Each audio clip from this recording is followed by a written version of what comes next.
Yes, friends, very warm welcome to all of you on the evening of the 9th July 2020.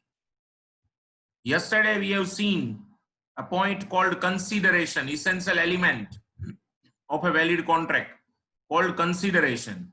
It says that both the parties to contract must receive some reward from each other to form a valid contract.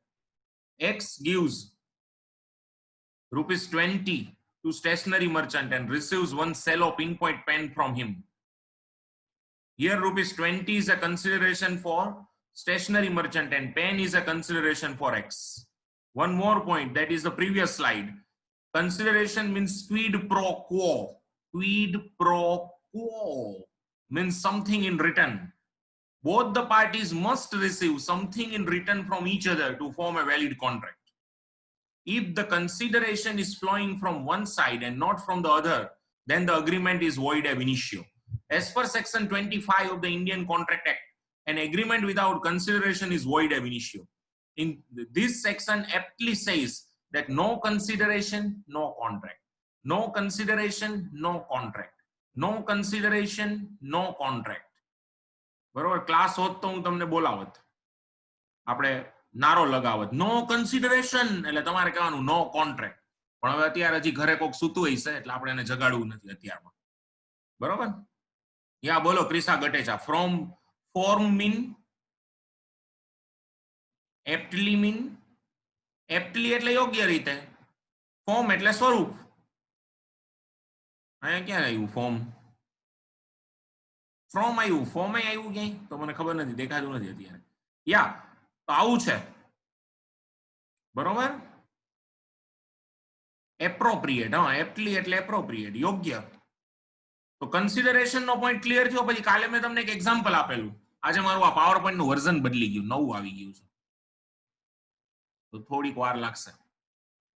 બરોબર? હીર કોઈને કઈ question હોય તો વચ્ચે વચ્ચે તમ તારે એને પૂછતા રહેજો, આપણે ડિસ્કશન તો ચાલતી રહેશે. બરોબર? યા હવે તો જો, હવે હું તમને જણાવું થોડું કે ગુજરાતી ચેનલની ભાષામાં કહું તો હું તમને ખાસ જણાવી દઉં કે ક્યાંક ને ક્યાંક અત્યારે વરસાદી માહોલ છવાયેલો છે. તો ફ્રેન્ડ્સ, એની સાથે સાથે જો આપણે આગળ વધીએ તો એક મહત્વનો પોઈન્ટ બીજો એ છે કે કન્સિડરેશન હંમેશા બે સાઈડથી ફ્લો થવું જોઈએ. Consideration must be flowing from both the sides. So please do let me know that promise to charity, promise to pay donation, can it be enforced in the court of law? કોઈને દાન આપવાનું વચન તમે આપો અને પછી ફરી જાઓ તો ઈ જે ડોની કહેવાય, ડોનર અને ડોની, તો જેને વચન આપ્યું હતી કોર્ટમાં જાય તો એન્ફોર્સ થઈ શકે? કોર્ટ એમાં કમ્પેલ કરે દાન આપનારનું વચન આપનારને? ન કરી શકે. કારણ કે આજે મેં એવું વચન આપ્યું લોહાણા યુવક પ્રગતિ મંડળને કે હું 11,111 રૂપિયાનું ડોનેશન બુક પરચેસ ફંડમાં આપીશ, અને પછી હું 1લી તારીખે વચન આપ્યું ને 10મીએ હું ચેક આપવાનો હતો ને 10મીએ મેં હાથ ઊંચા કરી દીધા, તો લોયુ પ્રમ એટલે કે લોહાણા યુવક પ્રગતિ મંડળ કોર્ટમાં જાય તો કોર્ટ એની સામે કોઈ એક્શન લઈ ન શકે. એનું કારણ છે કે મેં એમને 11,111 નું દાન આપવાનું વચન આપ્યું પણ એને મને સામે કાંઈ આપ્યું નથી. આમાં અમુક એક્સેપ્શન છે, એ એક્સેપ્શન આપણે કન્સિડરેશનનું જ્યારે ચેપ્ટર ભણીશું ત્યારે નિરાતે લર્ન કરશું. તો અત્યારે તો ફ્રેન્ડ્સ તમારે બેઝિક આટલું જ યાદ રાખવાનું છે કે બેય પાર્ટીને એકબીજા પાસેથી કંઈક મળે તો જ વેલિડ કન્સિડરેશન થાય. Both the parties must receive something in return from each other to form a valid contract. બેયને એકબીજા પાસેથી કંઈક પણ લાભ મળવો જોઈએ. આના વિશે મેં પહેલા પણ બહુ ડિસ્કશન કરી છે. કન્સિડરેશન તમે આગળના વિડીયોઝમાં જોઈ શકશો કે ઘણી બધી કન્સિડરેશન ઉપર ઘણું બધું કન્સિડરેશન આપણે કર્યું છે. ઘણા બધા પોઈન્ટ્સ આપણે આના ઉપર ડિસ્કસ કરી ચૂક્યા છે. જેમ કે આજે તમે રેલવે સ્ટેશને જાઓ અને કુલીની સેવા લ્યો તો તમે કુલીને 200 રૂપિયા આપો અને કુલી શું આપે આપણને? કુલી આપણને કઈ તેલ માલિશ કરી દે છે, માલિશ, તેલ માલિશ એવું કરી દે છે. સર જો તેરા ચકરાય યા દિલ ડૂબા જાય, હા, ઈ શું સર્વિસ આપે છે? જે માલ સામાન આવા બફારાવાળા વાતાવરણમાં 5-5 બેગ્સ શોપિંગ થી ભરેલી આપણે ઉપાડવાની હતી, ઈ હવે કોણ ઉપાડે છે? કુલી. તો આપણને એટલી ઈઝ આપે છે, તો આપણના માટે ઈ પણ કન્સિડરેશન જ. સમજાય બધાને? પછી ધારો કે આપણને સે ફોર એક્ઝામ્પલ કોન્સ્ટિપેશન થઈ ગયું. અત્યારે હવે એવું નથી કહેતો શરદી ગઈ, નહીં તો તરત બધાને કોરોના યાદ આવે. કબજિયાત થઈ ગઈ સે ફોર એક્ઝામ્પલ, અને આપણે ડોક્ટર પાસે ગયા અને ડોક્ટરે આપણને દવા આપી અને આપણે એને પેમેન્ટ કર્યું. તો આમાંય બે સાઈડથી કન્સિડરેશન છે. ડોક્ટરે આપણને કોઈ લેક્સેટિવ કહેવાય, લેક્સેટિવ સિરપ આપ્યું અને આપણે એને 300 રૂપિયા દવા સહિત એના કન્સલ્ટિંગ ચાર્જના આપ્યા. તો અહીંયા પણ કન્સિડરેશન બે બાજુથી ફ્લો થાય છે. કાલે જે સિદ્ધાર્થ નિર્મલકરે એક્ઝામ્પલ સરસ આપ્યું કે આપણે ચાર્ટર્ડ એકાઉન્ટન્ટ પાસે ઓડિટ કરાવીએ અને સીએ આપણને ઓડિટ કરી દે અને આપણે એને ઓડિટ ફી આપીએ 10,000 રૂપિયા. તો આ પણ એક પ્રકારે કન્સિડરેશન છે. So many examples can be made. પણ આપણે વીરપુરમાં જઈને પ્રસાદ લઈએ અને પ્રસાદમાં તે દિવસે ક્વોલિટી બરોબર ન હોય તો આપણે શું વીરપુર મંદિર સામે કેસ કરી શકીએ કે ભાઈ ક્વોલિટી બરોબર નથી? નો. એટલા માટે કારણ કે અહીંયા કન્સિડરેશન બે બાજુથી ફ્લો થતું નથી. વીરપુર મંદિરમાં આપણને પ્રસાદ વિતરણ કરવામાં આવ્યું પણ આપણે સામે કાંઈ પેમેન્ટ કરતા નથી અને એટલા માટે આ કોમર્શિયલ કોન્ટ્રાક્ટ બને નહીં. પણ આપણે સેન્સો કોફી શોપમાં ડિનર લેવા જઈએ અને ત્યાં આગળ આપણે ઇટાલિયન સિઝલર મગાવીએ. નવું હમણાં ઇટાલિયન સિઝલર ત્યાં શરૂ થયું છે, એન્ટોનિયો માઇનો નામનું. તો એન્ટોનિયો માઇનો સિઝલર આપણે મગાવીએ અને એમાં કંઈક પ્રોપર નીકળે નહીં અને ફૂડ પોઈઝનિંગ થઈ જાય આપણને, તો આપણે સેન્સો કોફી શોપ સામે કોઈ એક્શન લઈ શકીએ?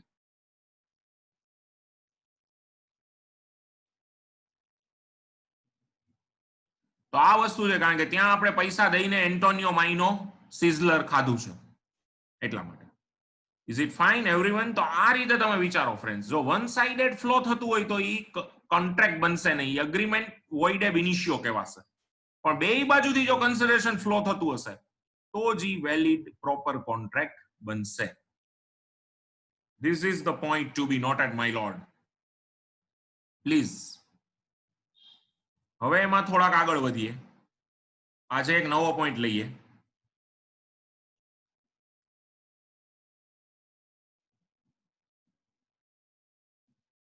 8th પોઈન્ટ આજે આવી જાય છે.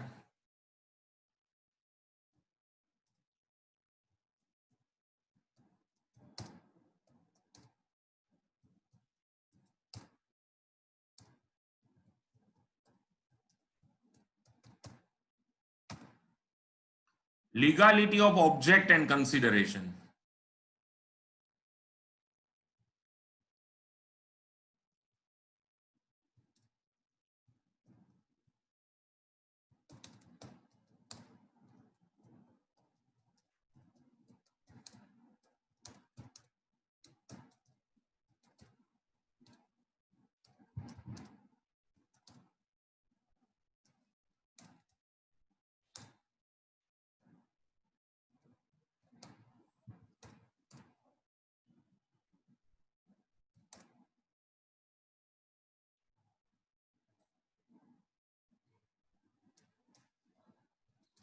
An object as well as consideration of an agreement must be legal and lawful. Yeah.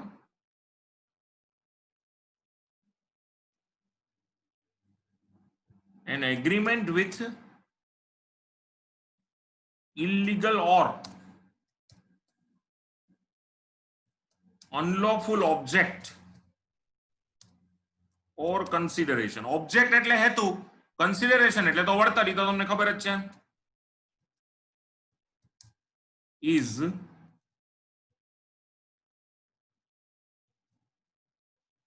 void ab initio. બરોબર? An agreement with illegal or unlawful object or consideration is void ab initio. તો આ એક વસ્તુનું ધ્યાન આપો friends. બે consideration, હમણાં એક જ એક્ઝામ્પલ આપું ને તમને ખ્યાલ આવી જશે. જો જસ્મીન, કઈ કોઈને પ્રશ્ન હોય તો પૂછતા રહેજો વચ્ચે વચ્ચે.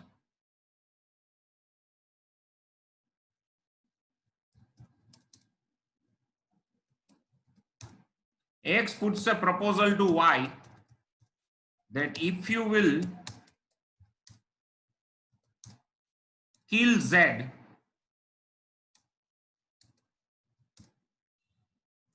I will pay rupees 50 lakhs to you. Y accepts the proposal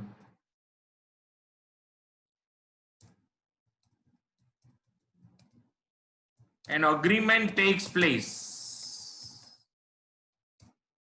but ચલો કયો આ agreement valid ગણાય એમને કોમન સેન્સ થી કયો x એ y ને પ્રપોઝલ મૂકી કે તું z ને ખચાક ખચાક અથવા તો ઢીચક્યાવ કરી નાખીશ અને એને પતાવી દઈશ હું તને 50 લાખ આપીશ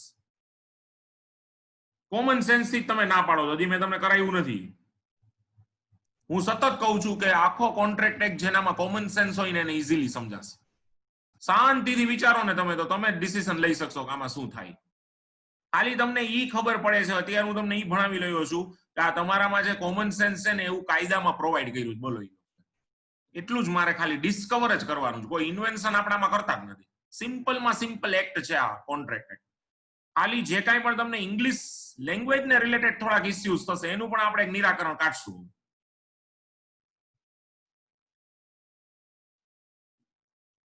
So an agreement takes place, but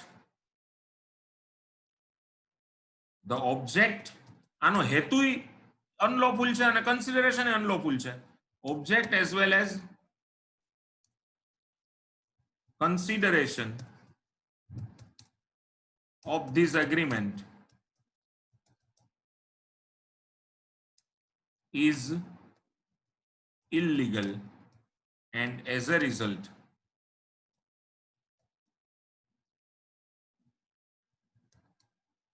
this agreement is void ab initio.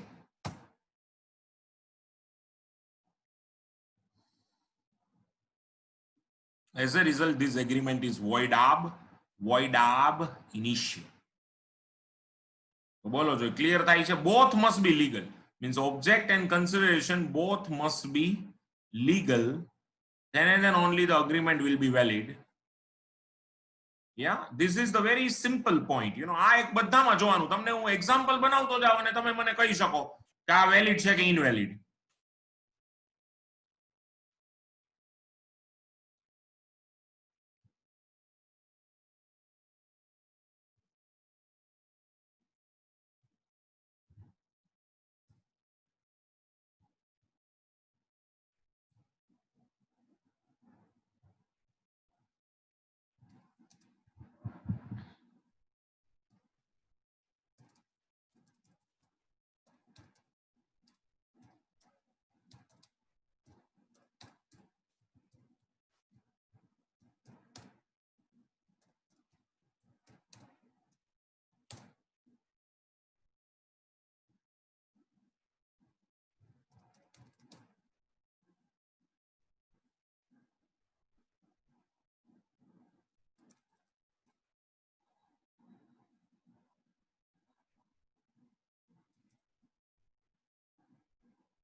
ચલો કયો મને આ example x gives bribe to government servant. bribe એટલે લાંચ.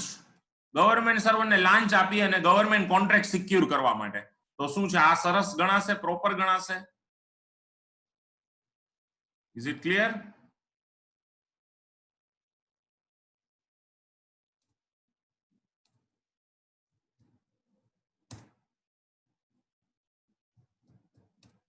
Agreement is void as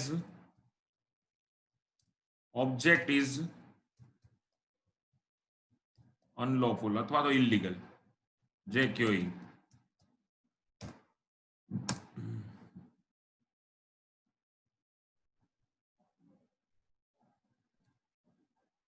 X and Y enters into a partnership agreement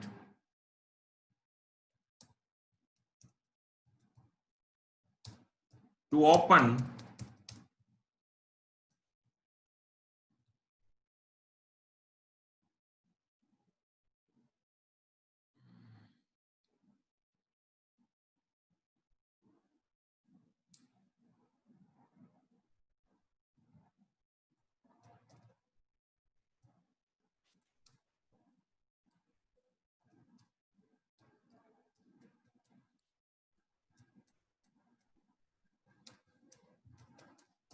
હાલો કયો,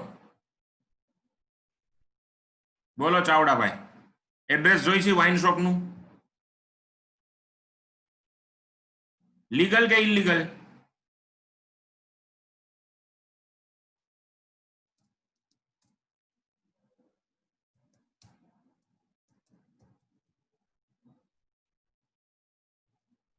This partnership agreement is void ab initio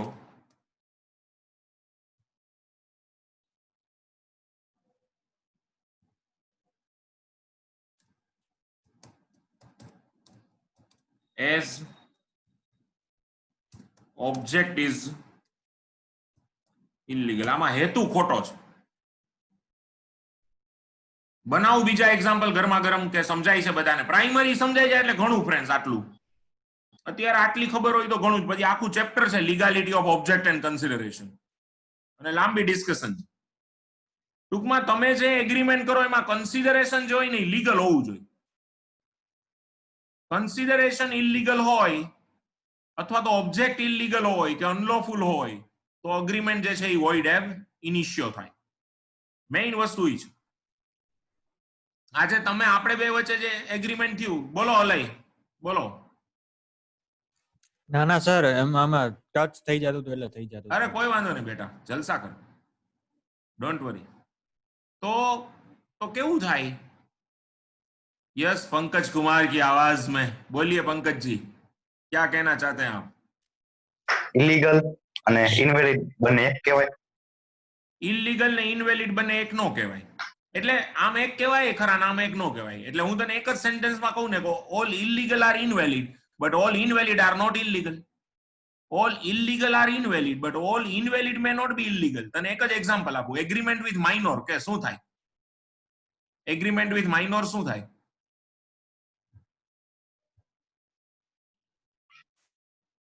બોલો. Agreement with minor સમજાય? Minor એટલે little cute tiny child. Illegal કહેવાય? નો કહેવાય, નો કહેવાય, invalid. એટલે હું તને કહું કે આજે આપણે કોઈ માઇનોર આરે એગ્રીમેન્ટ કરી તો આપણને જેલમાં નાખી દે? જેલમાં તો નો નાખે ને. હા, તો agreement with minor is unlawful and invalid. It's not illegal. Unlawful અને તું એને ઇનવેલિડ ને અનલોફુલ કે? Agreement with minor is unlawful but not illegal in a way that you will be punished severely. Or તારામાં કહું તો agreement with minor is invalid but not illegal. Agreement with person of unsound mind, આપણે આગળ કરેલું આ વાત થઈ ગઈ ને? Agreement with person of unsound mind is invalid but not illegal. But agreement to kill third person is invalid as well as illegal. Agreement to pay bribe to government servant is invalid as well as illegal. Agreement to open a wine shop in state of Gujarat without obtaining government permission is invalid as well as illegal. Agreement to open gambling house in Chotila, Jugar Dham is invalid as well as illegal. એટલે એવું જરૂરી નથી જેલમાં નાખે એ જ illegal હોય. ઘણીવાર illegal હોય તો જેલમાંથી તમે બચી જાઓ. એટલે એને બહુ આપણે અત્યારે હજી તમે પ્રાઇમરી લેવલે એવું સમજો કે ઇનવેલિડ એટલે શું છે કે જેમાં કોન્ટ્રાક્ટ એક્ટની એકાદી ઇસેન્શિયલ એલિમેન્ટ મિસિંગ છે પણ એ કોઈ ગુનો નથી. જ્યારે ગુનો પણ કરો તમે, એટલે કે તમે અનલોફુલ કે ઇલીગલ એક્ટિવિટી કરો તો મોસ્ટલી જે એગ્રીમેન્ટ છે ઇલીગલ બનશે. પણ એને ઇનવેલિડ તો બનશે જ. જે ઇલીગલ છે તો ઇનવેલિડ છે જ, પણ બધું ઇનવેલિડ છે ઇલીગલ હોય જ એવું જરૂરી નથી. તમે માઇનોર આર એગ્રીમેન્ટ કરો તો ઇનવેલિડ છે પણ ઇલીગલ નથી. ગાંડા એટલે કે person of unsound mind are agreement કરો તો ઇનવેલિડ છે પણ ઇલીગલ નથી. પણ તમે કોઈને મારી નાખવાનું એગ્રીમેન્ટ કરો તો ઇનવેલિડ છે અને ઇલીગલ છે. યા Sarvaiya Himakshi, you are absolutely right. Object and consideration બે લીગલ હોવા જોઈએ. બેમાંથી એક પણ ઇલીગલ હોય, either of them is illegal, then the agreement is void ab initio. ચલો પંકજ પરમાર પીપી કયો પહેલા તમને આ સમજાય? ઓકે ઓકે હા ઓકે સર, અન્ડરસ્ટુડ. બરોબર. ઇનવેલિડ અને ઇલીગલ બે અલગ અલગ આમ છે ને આમ નથી, તમે કહી શકો એને. બરોબર. મેં તને બધા ઉદાહરણો સહિત ટ્રાય કરી સમજાવવાની. છતાં પણ કાંઈ પણ ન સમજાય તો મારો નંબર તો છે જ તમારા લોકો પાસે. બોલો હર્ષભાઈ, હર્ષ જોબનપુત્રા, બોલો. સર ઓબ્જેક્ટ એટલે કેમ ઓબ્જેક્ટ આપણે કર્યું ને કે પાર્ટનરશિપ અને વાય શરૂ કરે અને એમાં એનો હેતુ શું હોય કે ભાઈ દારૂ વેચવું, તો એમાં ઈ લોકો વચ્ચેનું જે એગ્રીમેન્ટ છે એમાં કન્સિડરેશનમાં કાંઈ પ્રોબ્લેમ નથી, ખામી નથી, પણ એનો હેતુ શું છે કે ગુજરાત શહેરમાં દારૂ વેચવું, તો બોલો વેચી શકાય છે? બાકી એની વચ્ચેનું પાર્ટનરશિપ એગ્રીમેન્ટ એબ્સોલ્યુટલી વેલિડ છે, બધી ડીડ બનાવી છે, બધું તમારે જે આવે છે પાર્ટનરશિપ એકાઉન્ટિંગમાં, એ બધું પાર્ટનરશિપ એક પ્રમાણે વેલિડ જ છે, કોઈ પ્રોબ્લેમ નથી. પણ એનો હેતુ શું? હેતુ શું પાર્ટનરશિપ એગ્રીમેન્ટ કરવાનો? બોલો હેતુ હેતુ હેતુ નફો કમાવાનો. હા, હેતુ શું એનો? દારૂ વેચવાનો. તો દારૂ વેચવાનો હેતુ ચાલે? પછી તો એને આગળ લઈ જા કે ઈ પાર્ટનરશિપ ફોર્મમાં પહેલા જ દિવસે, ઉદ્ઘાટનના દિવસે જ 5 બોટલ સિવાઝ રીગલ નો ઓર્ડર મળે છે. તો આમાં શું થયું? આ જે એગ્રીમેન્ટ થયું કે ઈ જે વાઇન શોપ છે, એ વાઇન શોપ અને આપણા રામકુભાઈ છે ખાચર, એ પાંચ બોટલ સિવાઝ રીગલ ત્યાંથી પરચેસ કરી જાય છે. તો એમાં તમે એમ કહી શકો કે વાઇન શોપને જે પેમેન્ટ મળ્યું અને રામકુભાઈને જે 5 બોટલ દારૂની મળી, એમાં કન્સિડરેશન પણ ઇલીગલ છે. પણ ઓલું પાર્ટનરશિપ એગ્રીમેન્ટ જે થયું ઓરિજિનલી, કે જેના બેઝ ઉપર વાઇન શોપ ચાલુ થઈ, એગ્રીમેન્ટ નો તો ઓબ્જેક્ટ, એમાં કદાચ કન્સિડરેશન વેલિડ હોઈ શકે, પણ એનો ઓબ્જેક્ટ શું છે? ઓબ્જેક્ટ, એનો હેતુ શું છે? દારૂ વેચવો. તો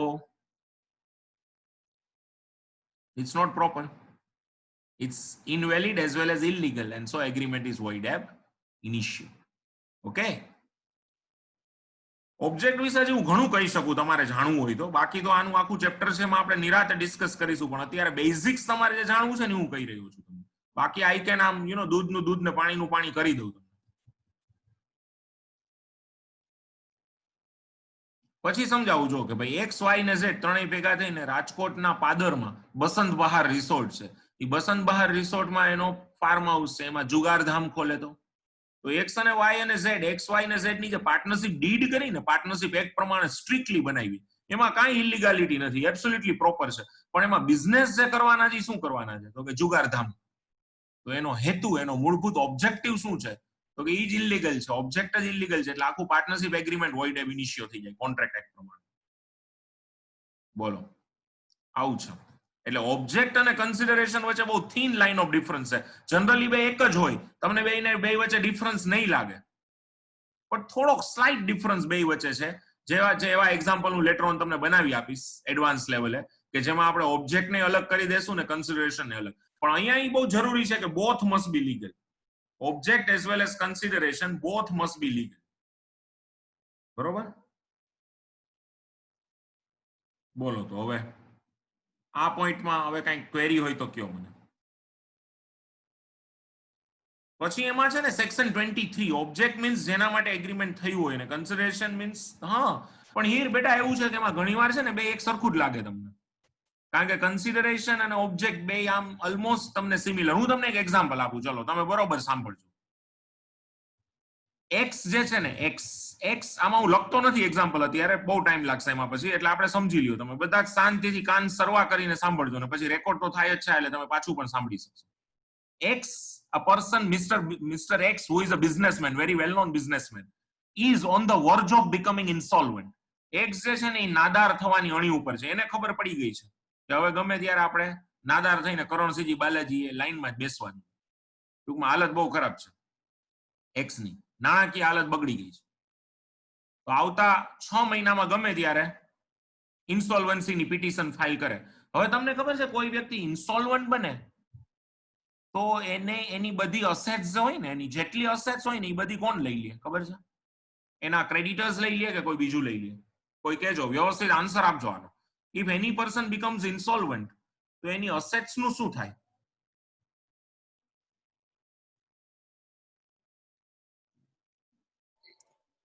Sir, administrator is appointed, or legal representative is appointed, and he will further carry out all his actions, or જ્યાં પણ એને ક્રેડિટ હોય તો એ બધું સોર્ટ આઉટ ઈ કરે.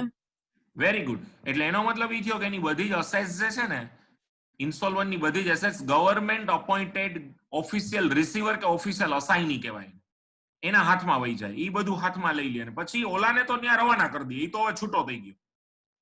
ઈ તો હવે ભગવાન કે નામ પે દે દે બાબા, એટલે એને સીધું વયું જવાનું છે મંદિર ઉપર, એટલે એનું તો વાત પતી ગઈ. પણ ગવર્મેન્ટના હાથમાં બધી અસેટ્સ આવી ગઈ, ગવર્મેન્ટના ઓફિસરના હાથમાં બધી અસેટ્સ. અને ગવર્મેન્ટનો ઓફિસર શું કરે કે કોર્ટના ઓર્ડર પ્રમાણે બધી અસેટ્સને વેચી અને એમાંથી જે કેશ મળે એ બધી જ ઓલા ઇન્સોલ્વન્ટના ક્રેડિટરની વચ્ચે ડિસ્ટ્રીબ્યુટ કરી દે પ્રપોર્શનેટલી. આવું તમારે ભણવાનું પણ આવશે ઇન્ટર લેવલે. યા એને તમે રિસીવર, ઓફિશિયલ રિસીવર કયો, ઓફિશિયલ અસાઇની કયો, નામ એનું કોઈ પણ તમે આપો, but it is a government appointed person. બરોબર છે? તો આટલું તો ક્લિયર છે બધા. હવે એક્સ પાછા મૂળ વાત ઉપર આવું. એક્સ ને ખબર છે કે હું હમણાં જ આવતા 6 મહિનામાં ગમે ત્યારે મારે ઇન્સોલ્વન્સીની પિટિશન ફાઇલ કરવાની, એટલે એને ઈ પણ ખબર છે કે એની બધી જ અસેટ્સ, એની બધી જ અસેટ્સ કોના હાથમાં વહી જાય, ઓફિશિયલ રિસીવર કે ઓફિશિયલ અસાઇની, કે કંપની હોય તો લિક્વિડેટર. પણ અહીંયા આપણે ઇન્ડિવિડ્યુઅલ છે માનીએ તો ઓફિશિયલ રિસીવર કે ઓફિશિયલ અસાઇનીના હાથમાં બધી જ અસેટ્સ ટ્રાન્સફર થઈ જશે. હવે એમાંથી એક્સ પાસે એક સિલ્વર હાઇટ્સ નાના મોવા ચોકડી પાસે જે લક્ઝરિયસ ફ્લેટ્સ છે 3.5 કરોડનો એક, એમાં એનો એક ફ્લેટ છે એક્સ નો. અને એક્સ ને ખબર છે કે જો હું ઇન્સોલ્વન્ટ થાઈશ ને તો આ ફ્લેટ જે છે એ તો ગવર્મેન્ટના હાથમાં વયો જશે અને ગવર્મેન્ટ એને વેચીને મારા ક્રેડિટરને પે કરશે. એટલે એક્સ ને અત્યારે ખ્યાલ છે કે હજી હું ઇન્સોલ્વન્ટ થયો નથી કે પિટિશન ફાઇલ નથી થઈ, એટલે એક્સ શું કરે છે કે એના બ્રધર ઇન લો ને, એના શાળાને આ 3.5 કરોડનો ફ્લેટ ખાલી 20 લાખમાં ઓન પેપર વેચી દે. 20 લાખમાં. હવે તમે જો એક્સ અને એના શાળા, એક્સ અને એના બ્રધર ઇન લો વચ્ચે જે એગ્રીમેન્ટ થયું ફ્લેટ વેચવાનું, એને એનાલાઇઝ કરો ને ફ્રેન્ડ્સ, એને તમે પ્રોપરલી એનાલાઇઝ કરો ને. હીર બરોબર ધ્યાન આપજો પ્લીઝ. એને તમે એનાલાઇઝ કરો ને, એક્સ અને એના બ્રધર ઇન લો વચ્ચે જે ફ્લેટ વેચ્યો એક્સે, અને ફ્લેટ એના નામે કરી દીધો દસ્તાવેજ કરીને, એના શાળા એને 20 લાખ આપી દીધા. આ એગ્રીમેન્ટને તમે ઇસેન્શિયલ એલિમેન્ટ્સ ઓફ વેલિડ કોન્ટ્રાક્ટના બધા જ પોઈન્ટ ઓફ વ્યૂથી એનાલાઇઝ કરો કે ઇઝ ધેર પ્લુરાલિટી ઓફ પાર્ટીઝ? તો કે yes. Is there offer by one party and is absolute and unconditional acceptance by the other and agreement takes place? Yes. Is there a consent? Both the parties agreed upon the same thing in the same sense. ચલો કહેતા જાઓ મને. Agreement કેવું થયું? X એના શાળાને proposal મૂકી કે I would like to sell my flat to you for ₹20 lakhs. Would you like to purchase? ઓલો કે yes, I am ready to purchase. Is there consent? Okay, હવે મને બીજું કહેજો. Is the consent of the brother-in-law is the consent of brother-in-law free? Means has X exercised any coercion, undue influence, fraud, misrepresentation or mistake, or the consent is free? It's a free consent. Is consideration is flowing from both the sides? Is consideration flowing from both the sides? Is consideration flowing from both the sides? હવે આના ઉપર પછી આપણે જો is it possible to perform? Possible to perform? Possible to perform? Is there certainty of meaning? Is there certainty of meaning? Is there certainty of meaning? ચોક્કસ છે બધી terms and condition, બધું ચોક્કસ છે. પણ હવે આના ઉપર આવો લ્યો. Is object and consideration both are legal? તો હવે પેલા કન્સિડરેશન કયો મને. આમાં કન્સિડરેશન લીગલ છે. એક્સ ના બ્રધર ઇન લો ને ફ્લેટ મળે છે અને એક્સ ને શું મળે છે? તો કે એક્સ ને 20 લાખ રૂપિયા. તો કન્સિડરેશન બે બાજુ ફ્લોય થાય છે અને એ પૂરેપૂરું લીગલ છે. પણ આનો ઓબ્જેક્ટ શું છે? આનો ઓબ્જેક્ટ છે એક્સ ના ક્રેડિટર ને ડિફ્રોડ કરવાનો. Please, the object is to defraud the X's creditor. Object શું છે? એક્સ અને એના બ્રધર ઇન લો વચ્ચેનું એગ્રીમેન્ટ જે થયું એનું કન્સિડરેશન એ લીગલ છે, પણ એનું ઓબ્જેક્ટ છે એના એક્સ ના ક્રેડિટર ને છેતરવાનો ઓબ્જેક્ટ છે. Object is to defraud the X's creditor and that's why consideration is legal but object is illegal and that's why agreement is void ab initio. આમ છે. ચલો હવે કયો, હવે ખબર પડી તમને. આ મારે અત્યારે નહોતું આપવું એક્ઝામ્પલ, પણ હવે વાતમાં વાત નીકળી અને તમે આટલું રસ લ્યો છો સામો, તો પછી તમને સમજાવવું જ પડે મારે. મેઇન ઈ છે કે તમે જો એમાં વચ્ચે હળી કરીને રાખશો તો ઘણી બધી વધુ વાતો નીકળશે જ આમાં, અને આપણે એમાં ને એમાં કન્સેપ્ચ્યુઅલ ક્લેરિટી આવતી જાય. તો આવું છે ફ્રેન્ડ્સ, આમાં એક્સ અને એના બ્રધર ઇન લો વચ્ચેનું જે એગ્રીમેન્ટ છે ને એમાં ઓબ્જેક્ટ ઇલીગલ છે, કારણ કે ઓબ્જેક્ટ ઈ બેયનો શું છે? બેય શાળા બનાવીએ ભેગા થઈ અને એક્સ ના જે ક્રેડિટર છે એને ધુંબો મારવાનું પ્લાનિંગ કર્યું. અને એટલે ઇન્સોલ્વન્સી એક્ટમાં હજી સમજો તમે, પ્રોવિન્શિયલ ઇન્સોલ્વન્સી એક્ટ અને પ્રેસિડેન્સી ટાઉન્સ ઇન્સોલ્વન્સી એક્ટ બેયમાં એક પ્રોવિઝન છે કે કોઈ પણ ઇન્સોલ્વન્ટ બને અને પિટિશન ફાઇલ કરે, એ પિટિશન ફાઇલ કરે એના આગળના 3 વર્ષ સુધીમાં એને કોઈ પણ પ્રોપર્ટી જો ઇનએડિક્વેટ કન્સિડરેશન એટલે કોઈ પણ પોતાની મિલકત જો અપૂરતા કન્સિડરેશન થી વેચી કાઢી હોય તો એનો કબજો ગવર્મેન્ટ લઈ લેશે. જેને પણ વેચી હોય એની પાસેથી ગવર્મેન્ટ કબજો મેળવી લેશે. એટલે આ એક બહુ સ્પેસિફિક પ્રોવિઝન એમાં કરેલું છે. ચલો ફ્રેન્ડ્સ, તો do let me know. Is there any problem? Is there any doubt?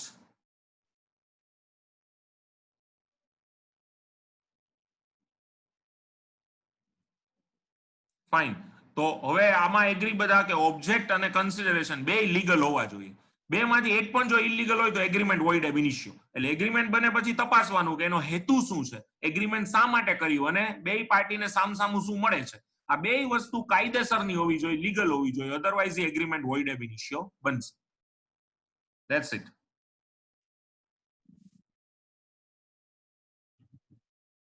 And that's all.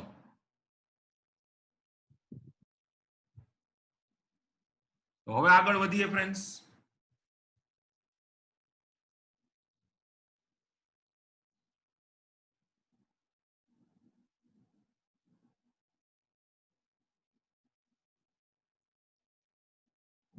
void ab initio એટલે Rahul Ganatra cancelled from the very beginning. આપ મારા આગળના વિડિયો જોઈ લેજો પ્લીઝ. void ab initio એટલે cancelled from the very beginning. શરૂઆતથી જ રદ ગણાય, એગ્રીમેન્ટ થયું જ નથી એમ ગણાઈ જાય. It is being treated as if the agreement has never taken place. It's called void ab initio. Okay, રાહુલજી, Rahul Gamara, Botad. Okay sir. Okay બચ્ચા, ચલો તો હવે આગળ વધીએ ફ્રેન્ડ્સ. એક નવો પોઈન્ટ જનરેટ કરું છું, 9th પોઈન્ટ. આજે આપણે લેક્ચર મોટું છે મારું રોજ કરતા થોડું, હજી આપણી પાસે મસ્ત ટાઈમ છે.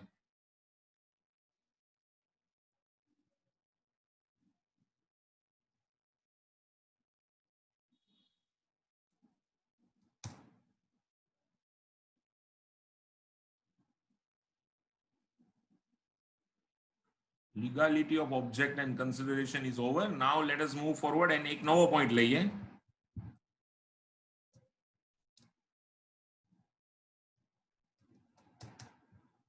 certainty of meaning.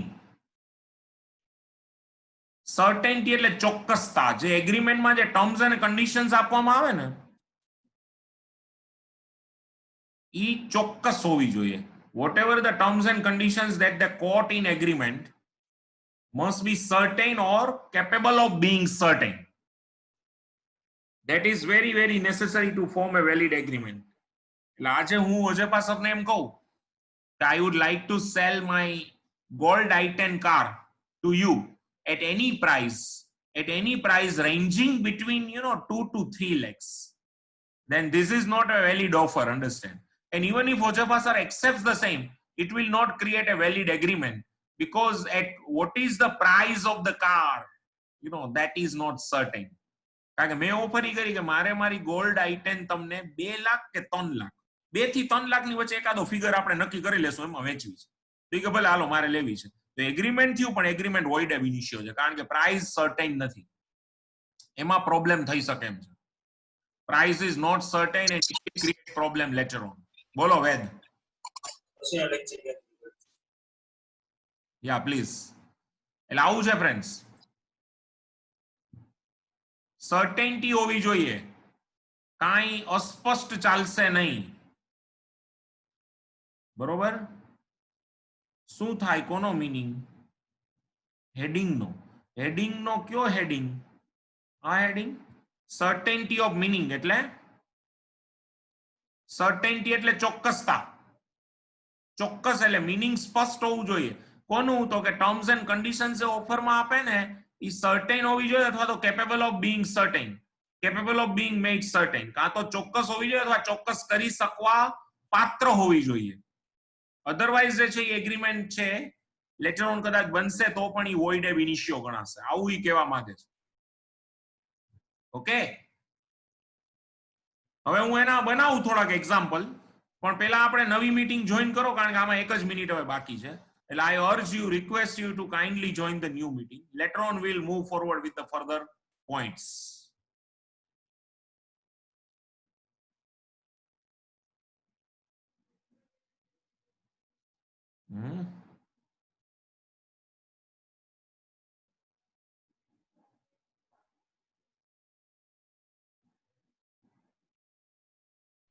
Yes, certainty of meaning. Let's move forward now. It says that terms and conditions of the offer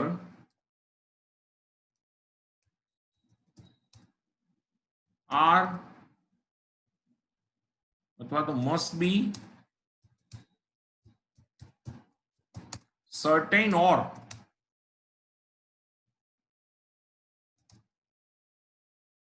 capable of being made certain.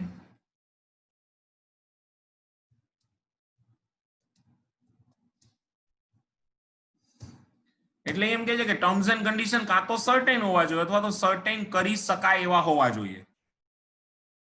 If ટીએનસી ખબર પડી જશે ને બધાને, ટીએનસી of the offer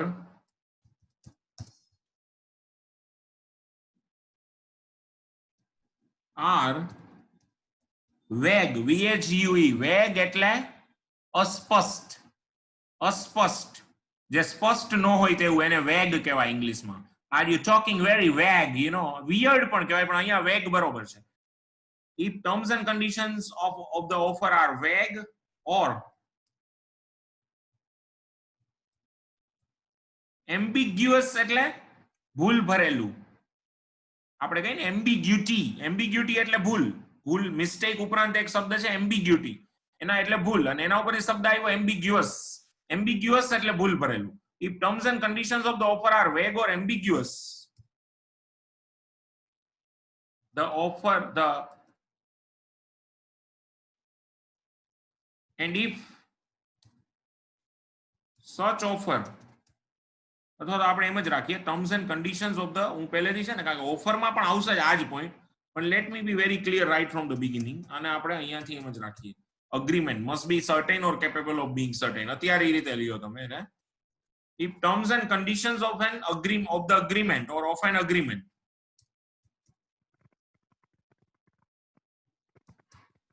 are vague or ambiguous, then such an agreement is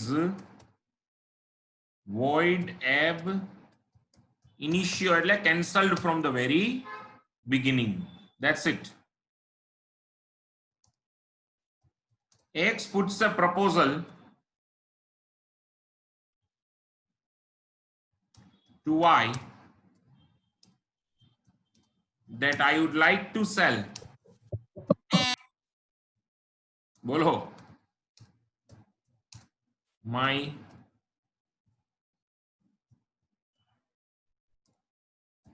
white Swift car at any price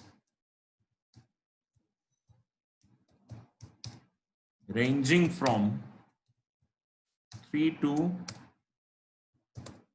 5 lakhs. Y accepts the proposal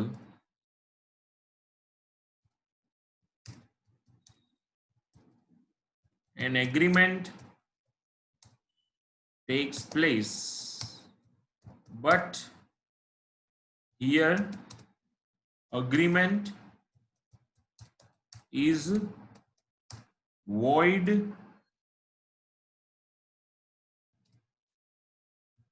ab initio, as the price is not certain. चलो easy માં easy example છે, સમજાય છે. X puts a proposal to Y that I would like to sell my white Swift car at any price ranging from 3 to 5 lakhs. So Y accepts the proposal. An agreement takes place, but here agreement is void ab initio, as the price is not certain. Price આમાં certain નથી. 3 લાખ કે 5 લાખ, 3 લાખ, 3.5 લાખ, 4 લાખ, 4.5 લાખ, 5 લાખ, કઈ price? Price certain નથી, એટલે agreement void ab initio છે. ઉતારવો છે એક બે.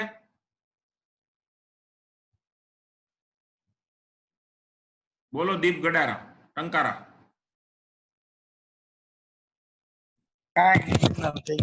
બોલો બેટા. કાંઈ નહીં એમને થઈ ગયું. તો કાંઈ નહીં, મોજે મોજ ને રામ રામ કરી લે બસ. તો રામ રામ તો કહેવાય. સર્ટેનિટી ઓફ મીનિંગ. હજી એક એક્ઝામ્પલ જોઈએ.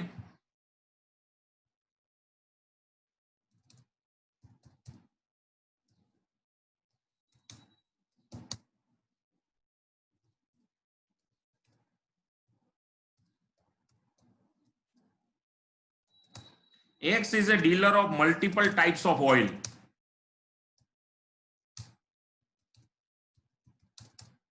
He gets a proposal from Y to send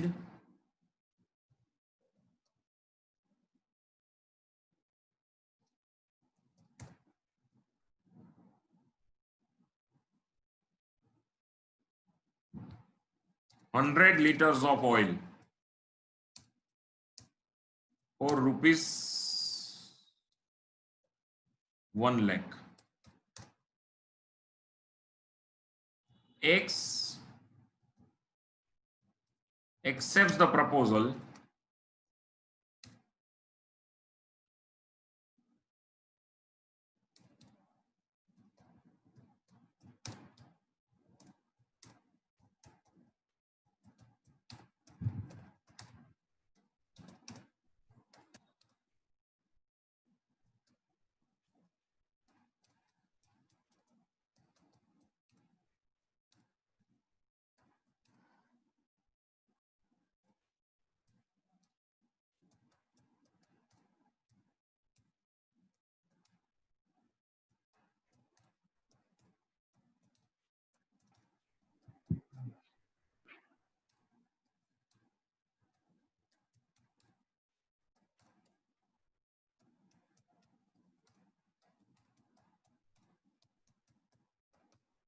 ચલો લ્યો.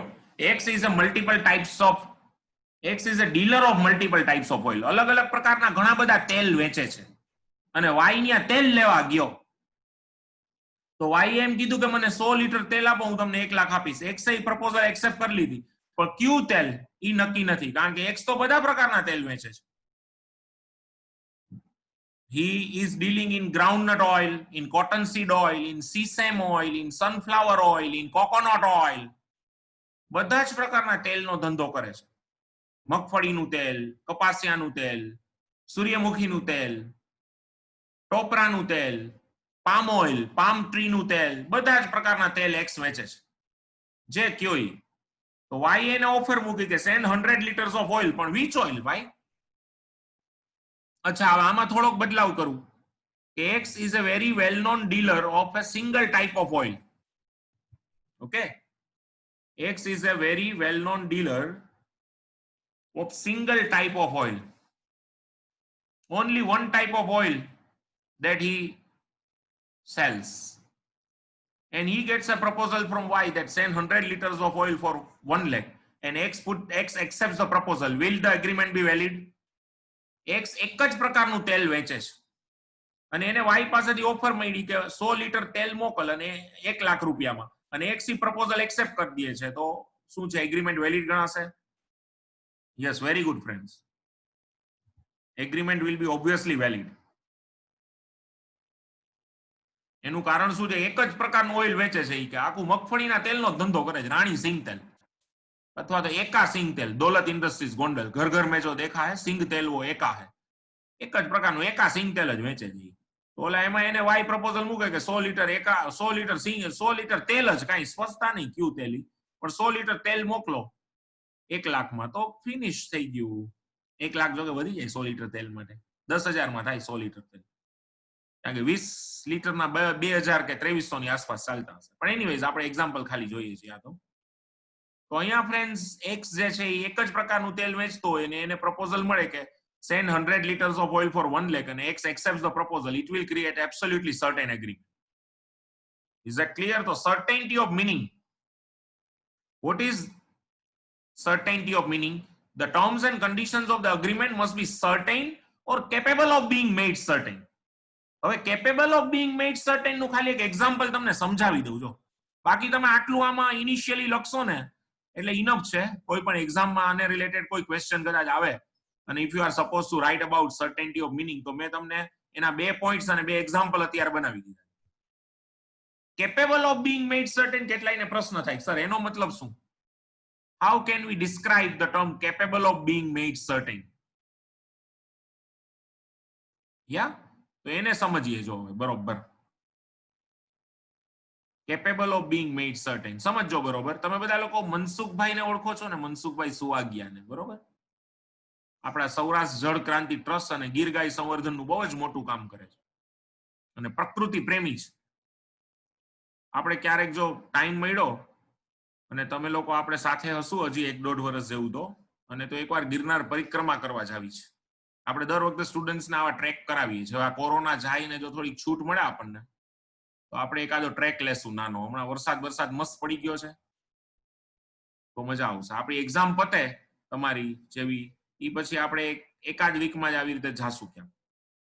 અને આ વખતે ચાન્સ મળશે કારણ કે દેવ દિવાળી એક્ઝામ પછી આવશે તો ત્યારે જ આપણે કરશું. તો મનસુખભાઈ ભેગા અમે આવી રીતે 2-3 વાર પરિક્રમા કરી આવ્યા ગિરનારની.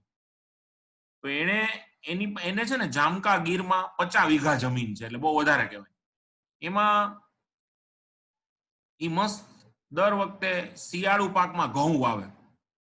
તો બરોબર આ વર્ષે એને દિવાળી પછી વાવણી કરી દીધી અને આ વખતે તો વરસાદે ટનાટન, એટલે ઘઉં થાવ ને ટબા જેવડા, એટલે એને સોનેરી ટુકડા વાવ્યા આ વખતે. હવે 1 ડિસેમ્બરે હજી તો ઘઉં વાવ્યા હતા અને પિયત એટલે કે પાણી પાવડાવવાનું કામ ચાલુ હતું. એવા સમયે 1 ડિસેમ્બર 2020 મનસુખભાઈ સુવાગિયાએ ડીમાર્ટ વાળા દામાણી હારે એક એગ્રીમેન્ટ કરી લીધું. 50 વીઘામાં જેટલા ઘઉં પાકે, સમજો 50 વીઘામાં જેટલા ઘઉં પાકે ઈ 31 માર્ચ 2021 ના 31 માર્ચ 2021 ગોંડલ માર્કેટિંગ યાર્ડ, જે one of the biggest marketing યાર્ડ્સ of Saurashtra, Gondal marketing યાર્ડમાં 31 માર્ચ 2021 ઘઉંનો પર ક્વિન્ટલ જે ભાવ ચાલતો હોય ઈ રેટ લઈ અને ઈ જ દિવસે 31 માર્ચ 2021 આ બધા ઘઉં ખોળામાંથી ગુણીમાં કન્વર્ટ કરી તૈયાર કરી અને એનું કેટલા ક્વિન્ટલ વજન થયું એ વજન કરી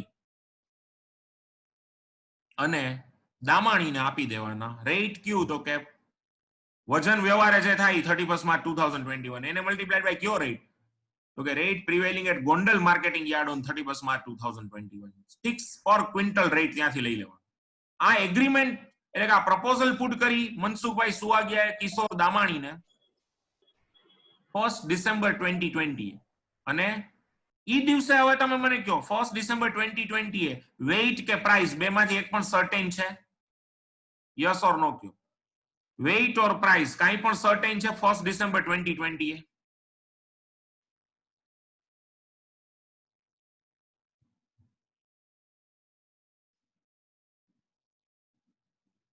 અચ્છા, પણ is it capable of being certain? શું સર્ટેન થઈ શકે એમ છે? સર્ટેન થઈ શકે એમ છે? બધું ફિક્સ કર્યું છે કઈ રીતે સર્ટેન કરવું ઈ બધું ફિક્સ છે. જો વજન તો અત્યારે ખબર જ નહીં પડે, તો ત્યારે જ નક્કી થશે, પણ વજન વેબ બ્રિજમાં નક્કી થઈ જશે ને એને મલ્ટીપ્લાઈડ બાય રેટ કયો લેવાનો છે તો કે rate prevailing at Gondal marketing yard on 31 March 2021 31 March 2021 Gondal marketing યાર્ડમાં જે રેટ ચાલતો ઈ રેટ લઈ લેવાનો.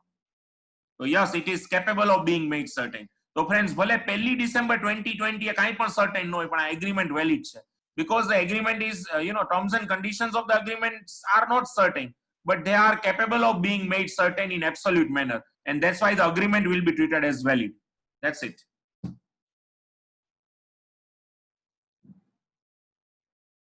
બોલો, आई बात समझ में बबुआ? ओ वीडियो बंद थ जतो અત્યાર સુધી? જે બાત, ચલો. આમ તો એઝ સચ વિડિયો ચાલુ રાખવાની કોઈ જરૂર નથી, એટલો તમને સ્ક્રીન વધારે મળે મોટો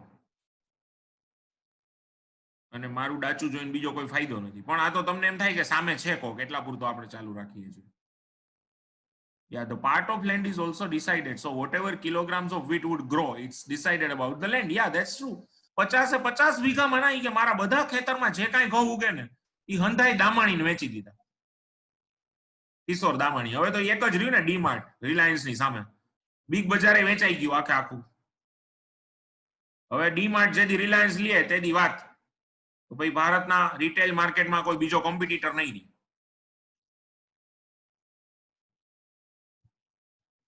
ઓકે, વોઇસ નથી આવતો મારો, એવું છે મેર આનંદ? आवाज भी नहीं सुनाई दे रही. Hello hello hello, mike testing 1 2 3.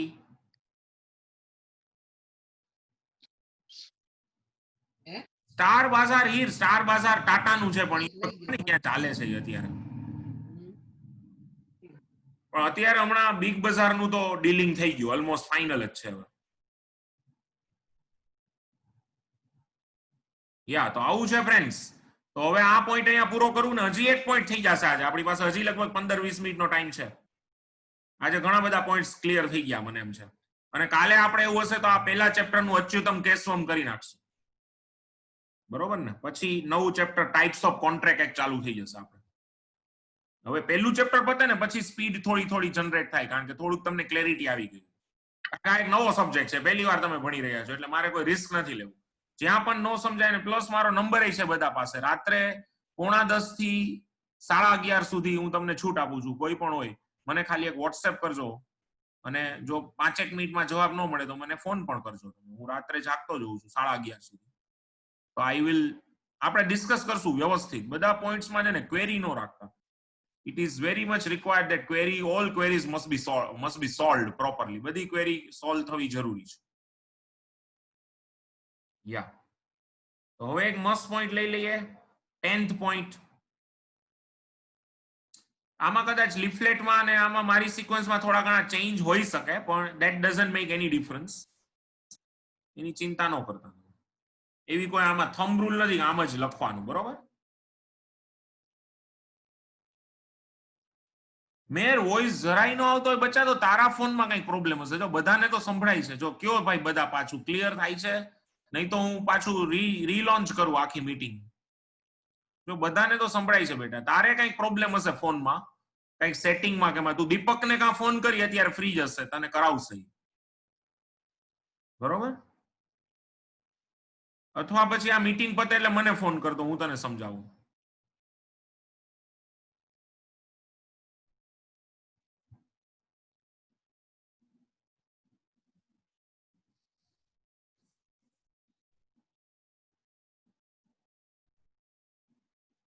પૂજા તારો પ્રશ્ન બહુ સરસ છે કે વીટ બધા બગડી જાય તો, અથવા તો તીડ આવે તો, અને તીડ વીટને ખાઈ જાય તો એ વોઇડ કોન્ટ્રાક્ટ કહેવાય. આપણે આના પછીના ચેપ્ટરમાં એ ભણવાનું આવશે, ટાઇપ્સ ઓફ કોન્ટ્રાક્ટ. બરોબર? Excellent question. બસ આવા વિચારો તમને આવવા જોઈએ, બહુ જરૂરી છે.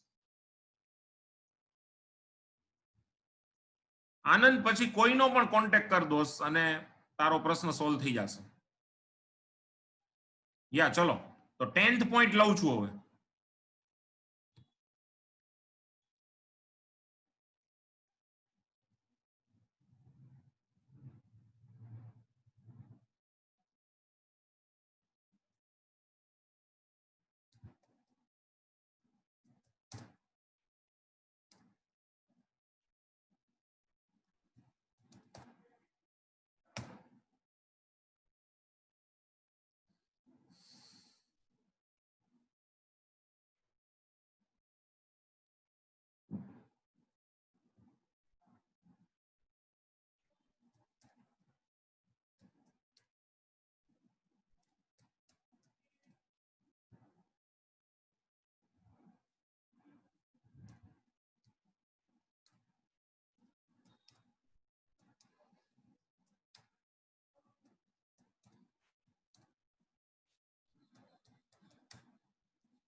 યા સાવન બરસે તરસે દિલ, બોલો.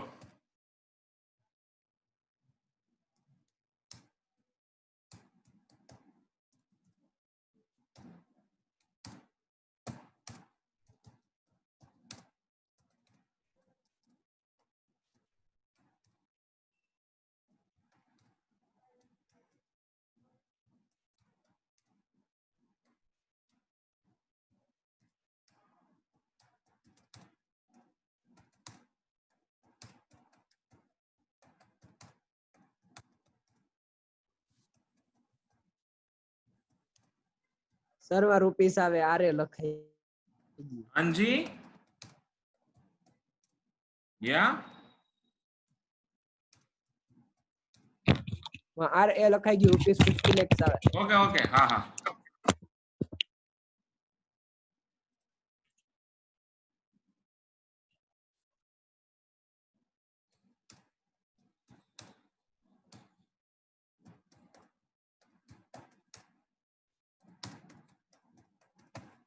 બોલો લ્યો. X puts a proposal to Y that if you will make dead Z alive, કે તું મરી ગયેલા Z ને પાછો જીવતો કરીશ તો હું તને 50 લાખ આપીશ. હવે પ્રોબ્લેમ એ છે કે Y આ પ્રપોઝલ એક્સેપ્ટ કરી લીધી કે ભલે કરી દો, હું તો ભૂવો છું કે હમણાં મંત્રી અને દાણા નાખું એટલે Z હમણાં આળસ મળી ઊભો થાય. એટલે This agreement is valid કે void? શું લાગે છે? This agreement is void because at the time of formation of an agreement, both the parties know that the act is impossible to perform. બેયને ખબર છે, ખરેખર તો બેય મનમાં તો જાણે જ છે કે ભાઈ આ શક્ય જ નથી. કોઈ દી જાને વાલે કભી નહીં આતે, જાને વાલે કી યાદ ही आती है. જે ગયા ઈ કોઈ દી પાછા આવે નહીં. એટલે તો આપણે હિન્દી પિક્ચરમાં કેટલા ગીત બન્યા, ઓ જાને વાલે હો સકે તો લौट के आना. એના પછી હજી એક બે એક્ઝામ્પલ આવા બની શકાય. X puts a proposal to Y that if you will bring stars on earth, I will pay you ₹10 lakhs for each star. ઈ કે તું કેટલા સ્ટાર્સ અર્થ ઉપર લઈ આવી શકીશ? ઓલો કે 10 લઈ આવી દઉં. તો કે 10 લાખનો એક સ્ટાર, તને 1 કરોડ આપું. તો વાય એક્સેપ્ટ કરી લીધી ઓફર. કે ભલે કાલથી કે એક સ્ટાર નીચે લઈ આવું છું, અને શાસ્ત્રી મેદાનમાં ઉતારું રોજ. કે શાસ્ત્રી મેદાનમાં, રેસકોર્સ મેદાનમાં, ઈ રીતે. એટલે કે કાલથી શરૂ કરી દઉં છું. તો બોલો, આ વેલિડ એગ્રીમેન્ટ છે? Is it valid agreement? રોજનો એક સ્ટાર ઈ કે હિંચકા ખાતા ખાતા લેતો આવીશ. તો આવું બધું કવિઓને સૂઝે. સી તારો મેં સચ કે અપને સૂરજ સે ચલી ધરતી, ધરતી ચલી મિલને. ને આવું બધું કવિઓને સૂઝે કે તારોમાં સજીને પોતાના સૂરજને મળવા ધરતી ચાલી જાય છે. એ બધું કવિતામાં હોય, રિયાલિટીમાં ફ્રેન્ડ્સ આવું શક્ય નથી. આ ઇમ્પોસિબલ છે. એટલે એગ્રીમેન્ટ વોઇડ એબ ઇનિશિયો. પછી જે નિર્મલકરભાઈએ લખ્યું છે કે X and Y entered into an agreement and as per the agreement X has assured Y to discover treasure by magic. X A Y ને કીધું હું જાદુ કરી અને તને સોનાની 10 લગડી આપું. તો આ ઇનવેલિડ છે ફ્રેન્ડ્સ, કારણ કે આવી રીતે જાદુ કરીને આવી લગડીઓ લંગડી નહીં, લગડી જાદુથી આવી લગડી મળતી હોય તો બધા જાદુ જ કરાવે, કાંઈ માથાકૂટ જ નહીં. અને એટલા માટે આ ઇમ્પોસિબલ છે, અને એટલા માટે આ એગ્રીમેન્ટ એ વોઇડ એબ ઇનિશિયો છે. હજી એક સમજાવું. X puts a proposal to Y that, hey dear Y, if you will walk on the water, I will pay you 5 lakhs. And Y has accepted. Y accepts that, okay, I will walk on the water. હું ઈ કે પાણી ઉપર ચાલી બતાવીશ. Again આ invalid છે, કારણ કે બે પાર્ટીને ખબર છે પાણી ઉપર ચાલી હગાય નહીં. હજી કોઈ એવો પેદા નથી થયો કે પાણી ઉપર હાલી શકે પ્રેમથી. પાણી ઉપર પગ મૂકો એટલે સીધા નીચે હો તમે. તો આવું છે. Okay, dynamo can do this. Okay, કોણ છે ડાયનેમો? હું તો એમ જો ડાયમાનો ડાયમાનો ઈ મેજિશિયન છે સર. એવું છે? મેજિશિયન છે. Dynamo. હિસ્ટ્રી ચેનલ પર એની સિરિયલ આવે છે, એપિસોડ્સ. હા, તો હશે. Magician can do anything. ખબર છે મેજિશિયન આપણે કોણ થઈ ગયો ભારતમાં બેસ્ટ મેજિશિયન? યાદ છે તમને? અને વર્લ્ડ નો બેસ્ટ છે હુડીની. હુડીની તો કેવો મેજિશિયન હતો કે તમારી સામે સ્ટેચ્યુ ઓફ લિબર્ટી ગુમ કરી દી. અને આપણે કોણ હતા the best magician ever in India, જેની પાસે કેલાલ, આપણા અહીંયા ગુજરાતના જે બેસ્ટ કહેવાય ને, હવે તો નથી કેલાલ, ઈ જેની પાસે શીખા ઈ મેઝિશિયન હતા, સરકાર હતા આઈ થિંક, હું નામ ભૂલી ગયો એનું, આઈ હેવ ટુ રિમેમ્બર. પણ બંગાળ ને આસામમાં છે ને કૃપાલી, આસામ અને બંગાળમાં ટૂંકમાં આવું કાળા જાદુ અને મેજિક નું બહુ ટૂંકમાં ત્યાંથી ઇન્સેપ્ટ થયું. અને Yeah. મોસ્ટલી જાદુગર છે ને એ બંગાળના વધારે હોય. બંગાળ અને આસામથી મેજિક, એટલે ભારતમાં જાદુની જે વિદ્યા છે એ ત્યાંથી પ્રવર્તી અને પછી આમ વેસ્ટવર્ડ આવી, એવું છે. યા કેલાલ તો Yes, sir. ના જ મૂળ અને બહુ મોટા જાદુગર હતા. એવા આપણા ભારતના સરકાર હતી, એની સરનેમ નામ હું ભૂલી ગયો છું અત્યારે, પણ એની સરનેમ સરકાર હતી. સરકાર એટલે બધા જેની સરનેમ સરકાર હોય એટલે એ બધા ક્યાંના? બંગાળના. જેમ કે બહુ મોટા હિસ્ટોરિયન થઈ ગયા જદુનાથ સરકાર એટલે બંગાળ, પીસી સરકાર બંગાળ, એટલે આવા એક જાદુગર હતા. યા પીસી સરકાર જ હતું લગભગ, મને એમ છે ત્યાં સુધી તો. યા અને બંગાળ વાળા તો સોરકાર કે સોરકાર, એ લોકો કાનો માત્ર લગાવે ને આગળ. આપણે વિનય કહીએ, એ લોકો બિનોય કે. આપણે અરવિંદ કહીએ, એ લોકો શું કે ઔરો બિંદો. રસગુલ્લા નો કે એ લોકો કે રોશોગુલ્લા. મિસ્ટી ડોહી, સંદેશ, આવી રીતે મિસ્ટી ડોહી ભાલો લાગે એવું બોલે, મચ એટલે ભાવે મિસ્ટી દહીં.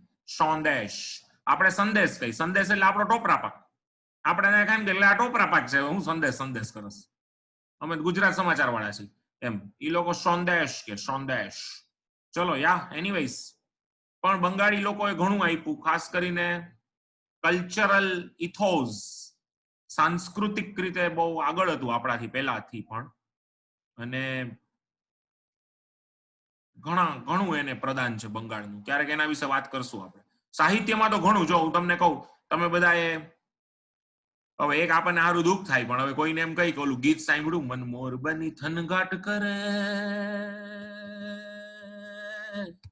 મારું મન ગાટ કરે, મન મોર બની થનગાટ કરે, મન મોર બની થનગાટ કરે, મારું મન મોર બની થનગાટ કરે.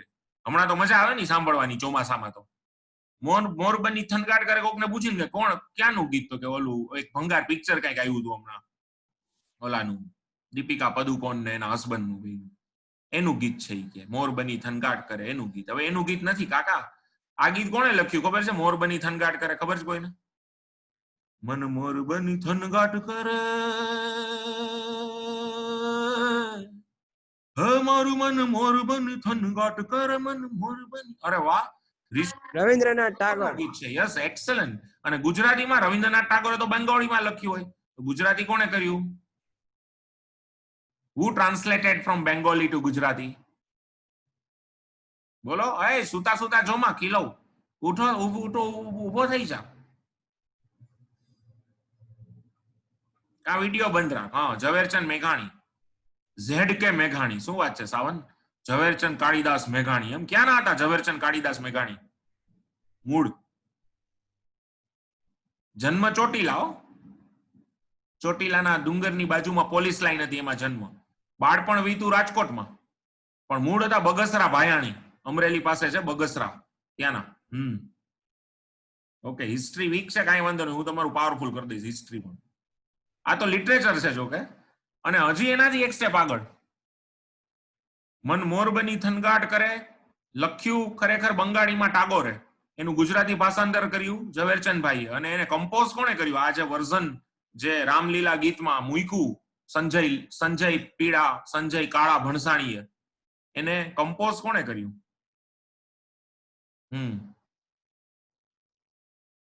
સાચી વાત છે કૃપાલી. અત્યારે મોરને આપણે પ્રોટેક્ટ કરવા પડશે હવે, એવી પરિસ્થિતિ છે. એના ઘણા કારણો છે. તું આમાં બધામાં રસ લેતી લાગે છે, આપણે એકવાર ડિસ્કસ કરશું આખો પોઈન્ટ. હા, હેમુ ગઢવી, વેરી ગુડ. સાવન કોણ છે ભાઈ? સાવન ને ઘણી બધી ખબર હોય છે. વાહ સાવન, વાહ, ગુડ. હેમુ દાદાએ કમ્પોઝ કર્યું. હેમુ ગઢવી એટલે આપણો ગુજરાતનો ગહેકતો મોરલો કહેવાય, કે જેણે એવા સરસ ગીત ગાયા છે. આજની તારીખે જો તમે સાંભળો ને, આમ તો જેને ગુઝબમ્પ કહેવાય ને, ગુઝબમ્પ. કારણ કે તમે અત્યારે બધા ભલે ઇંગ્લિશ મીડિયમમાં ભણ્યા, પણ હતા તો ગયા જન્મમાં અહીંના જ ક્યાંક, અને અહીંયા જ ક્યાંક જન્મેલા, તો જ અહીંયા આવ્યા હો. અને એટલે તમે સાંભળેલા જો એના ગીત. આ જન્મમાં નહીં તો ગયા જન્મમાં, એટલે તમને યાદ કરાવી દે બધું, એવું છે. એટલે હેમુ દાદાએ તો એવા એવા ગીતો ગાયા બધાય કે જેની વાત જ અલગ છે. તો ફ્રેન્ડ્સ, પણ બંગાળનું પ્રદાન ખરું યાર, એમાં આપણે માનવું પડે, બંગાળનું ઘણું પ્રદાન, અને એના વિશે તો એક આખો અલગ લેક્ચર લઈ શકાય. તો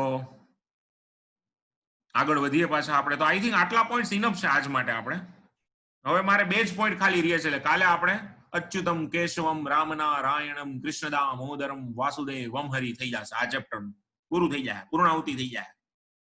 તો પોસિબિલિટી ઓફ પરફોર્મન્સ એક જ ઓલામાં સ્લાઇડમાં ક્લિયર થઈ જાય એવો પોઈન્ટ છે, એમાં બહુ વધારે કઈ ઇલોબરેટ કરવાની જરૂર નથી.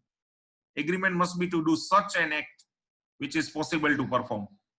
An agreement to do an impossible act is void ab initio. Void થઈ ગયું, void પણ void ab initio.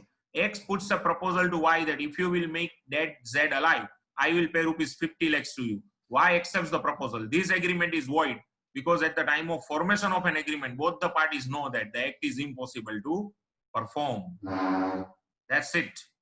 Yeah, Kolkata. Swami Vivekananda બેંગાલના છે. યા સાચી વાત છે. પછી મહર્ષિ અરવિંદ પણ ક્યાંના ભાઈ? મહર્ષિ અરવિંદ એ બંગાળના. રવિન્દ્રનાથ ટાગોર એ બંગાળના. અને તમને કહું એક છેલ્લે નાની વાત કરીને આજનું લેક્ચર પતાવું. મહર્ષિ અરવિંદ, સ્વામી વિવેકાનંદ અને રવિન્દ્રનાથ ટાગોર ત્રણેય બંગાળના, પણ ત્રણેયને ગુજરાત આરે એક કનેક્શન હતું. રવિન્દ્રનાથ ટાગોરે એની પહેલી નવલકથા, અને પહેલી નવલકથા સુજાત પાષાણ જે છે એનું ફર્સ્ટ ચેપ્ટર અમદાવાદમાં લખ્યું. ત્યારે એના મોટા ભાઈ સત્યેન્દ્રનાથ અમદાવાદ હતા અને એની ઘરે આવેલા. એ સમયે અમદાવાદના શાહીબાગમાં આ ચેપ્ટર લખાયેલું. પછી સ્વામી વિવેકાનંદ તો તમને ખબર જ છે, લગભગ 6-1 મહિના ગુજરાતમાં રહ્યા. એ જ્યારે એની વેરી ફેમસ શિકાગો ધર્મ પરિષદમાં ગયા એ વખતે ગુજરાતમાં રહ્યા. અને તમને સૌથી વધુ જાણીને આશ્ચર્ય થશે કે જેતલસર જંકશન છે, આપણે અહીંથી રાજકોટથી વેરાવળ સોમનાથ અથવા તો પોરબંદર જાય તો વચ્ચે જેતલસર જંકશન કે આપણે જંકશન, પેલા જેતલસર જંકશનની પાઉંભાજી ને એની પેલા એના ભજીયા બહુ વખણાતા. આ જેતલસર જંકશન ઉપર જ સ્વામી વિવેકાનંદને અજરામર નરભેશંકર પંડ્યા નામના સ્ટેશન માસ્ટરે છાપામાં વિશ્વ ધર્મ પરિષદ જે શિકાગોમાં યોજાવાની છે એની જાહેરાત બતાવી હતી કે જો સ્વામીજી આ વિશ્વ ધર્મ પરિષદ યોજાવાની છે શિકાગોમાં, ને તમે કેમ નથી જતા? એટલે પહેલી વખત જેનાથી સ્વામી વિવેકાનંદ આખા વિશ્વમાં પ્રસિદ્ધ થયા એ વિશ્વ ધર્મ પરિષદ યોજાવા વિશેની માહિતી સ્વામી વિવેકાનંદને ગુજરાતમાંથી મળી. અને લગભગ 6 મહિના સ્વામીજી ગુજરાતમાં રહ્યા. સ્વામીજી પોરબંદર લગભગ રહ્યા 2 કે 3 મહિના, અને ત્યાં આગળ એને વેદ અને ઉપનિષદનું એ વખતના પોરબંદરના દિવાન જે હતા, કોઈ સાઉથ ઇન્ડિયન હતા, મને નામ યાદ નથી, પણ એમની ઘરે રહ્યા અને એની પાસેથી એને વેદ અને ઉપનિષદ અને એમ જ આપણા ગુજરાતમાં ખૂબ જ પ્રખ્યાત અને પ્રચલિત પુષ્ટિ માર્ગ, મહાપ્રભુ વલ્લભાચાર્યજીએ સ્થાપેલો અને પ્રવર્તાવેલા પુષ્ટિ માર્ગ વિશેનું આખું જ્ઞાન એને પોરબંદરથી મળ્યું. પોરબંદર પાસે કોઈ એક ગામની હવેલીની પણ એને ત્યારે મુલાકાત લીધેલી. આ છે સ્વામી વિવેકાનંદનું ગુજરાત કનેક્શન. અને સ્વામી વિવેકાનંદને લીમડીમાં બાવાઓએ બંદી બનાવી દીધા હતા અને ત્યાં એને એક બહુ યાદગાર અનુભવ થયો હતો. પણ પછી જ્યારે એને વિશ્વ ધર્મ પરિષદમાં જવાનું થયું ત્યારે એને ગુજરાતમાંથી સારી એવી મદદ મળેલી, નાણાકીય સહાય એને અમેરિકા જવા માટે ગુજરાતમાંથી જ મળેલી. અને ત્રીજા છે મહર્ષિ અરવિંદ. મહર્ષિ અરવિંદ કે જેને પછી પોંડિચેરી આશ્રમ સ્થાપ્યો. એ મહર્ષિ અરવિંદ વડોદરા રાજ્ય એ સમય હતું જે ગાયકવાડનું, એમાં એક મોટા અમલદાર તરીકે, એક ક્લાસ 1 ઓફિસર તરીકે જોબ કરતા. અને મહર્ષિ અરવિંદ એ વખતે પણ સાધક અને ઉપાસક હતા. અને એટલા માટે ગંગનાથ મહાદેવની જગ્યા છે, ચાણોદ કહેવાય, વડોદરાથી લગભગ 35-40 કિલોમીટરના અંતરે નર્મદા કિનારે. એ જે ગંગનાથ મહાદેવની જગ્યા છે ત્યાં આગળ એને ઉપાસના કરી ગંગનાથ મહાદેવની પાછળના ભાગમાં. અને માં સરસ્વતીનો સાક્ષાત્કાર મહર્ષિ અરવિંદને ગુજરાતમાં થયો હતો, ચાણોદ નર્મદા કિનારે. અને લગભગ મહર્ષિ અરવિંદ 10 વર્ષ જેવું ગુજરાતમાં રહ્યા છે. પછી પાછા બંગાળ ગયા અને બીજી એક્ટિવિટીઝ એને શરૂ કરી. એની પણ આખી એક લાંબી સ્ટોરી છે, મહર્ષિ અરવિંદ ઇન ગુજરાત. તો આ ત્રણેય જે બંગાળના મનીષીઓ જેને કહેવાય, બહુ મોટા બંગાળના જે હતા, એના ત્રણેયનું ગુજરાત કનેક્શન તો ખરું છે. એનીવેઝ, ચલો તો અહીંયા સુધી રાખીએ આજે. અને કાલનું time table almost tomorrow's timetable will remain as it is, similar as today. હવે શનિવાર સુધી આમ જ ટાઈમ ટેબલ રહેશે ફ્રેન્ડ્સ. હા, પછી રવિવારનું આપણે ડિસ્કસ શનિવારે કરી લઈશું. till Saturday the timetable will remain same. આંખના ટીપાના નામ તમને કહી દઉં. ત્રિફલાંજન, ત્રિફલાંજન એક આવે છે, યા એક આદર વોરાનિયાથી મળી જશે તમને, અને જીવદયા નેત્રપ્રભા. આ બે તો તમે બે માંથી કોઈ પણ લેશો તમને જલસો પડી જશે, આરામ મળી જશે. અને બીજું કાંઈ ન કરો. જો અત્યારે હમણાં 15 મિનિટનો બ્રેક તો છે જ, હું અત્યારે એક્ઝાગરેટ કરી રહ્યો છું, થોડુંક હમણાં બંધ જ કરું છું, પણ એની સાથે સાથે તમે ખાખરાના પાનના ટીપાના અર્કનું પણ એને કહેશો ને, ખાખરાના પાન જે હોય એના અર્ક, એનું શું કહો તમે, જિસ્ટ, એના પણ ટીપા આવે છે, તો એ તમને એમાં કાદર વોરા આપશે. પ્લસ કાંઈ ન કરો તો ઠંડુ પાણી ગોરાનું બને એટલું આંખમાં સતત છાંટો, એટલે આંખ જે છે એને આરામ મળતો રહેશે. અને વચ્ચે જે છે આ 15-20 મિનિટનો બ્રેક હોય એમાં બીજું કઈ ટીવી કે મોબાઈલ ન જોવું. બરોબર? તો અહીંયા સુધી રાખીએ ફ્રેન્ડ્સ. આવજો બધા. કાલે આપણે પાછા આગળ વધશું ને આ પહેલું ચેપ્ટર કન્ક્લુડ કરશું. Have a good day. આવજો. આવજો.